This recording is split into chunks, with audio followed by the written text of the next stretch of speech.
Abram lived in Ur, a bustling city. He lived a comfortable life. One day God spoke to Abram. God told him to leave his home. Abram was to go to a new land. Abram listened to God. He trusted God completely.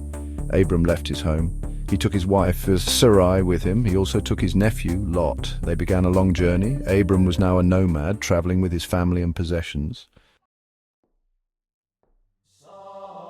God led Abram to Canaan. God promised this land to Abram. It would be for Abram's descendants. Abram believed God's promise. He built altars to worship God. Abram faced challenges. There was famine in the land.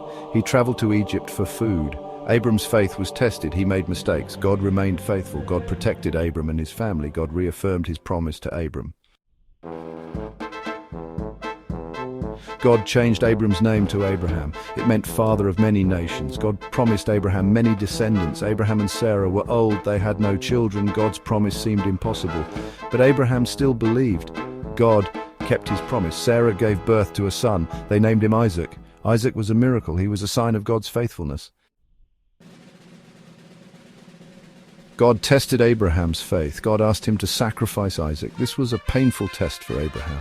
He loved Isaac very much, but Abraham obeyed God. He prepared to sacrifice Isaac.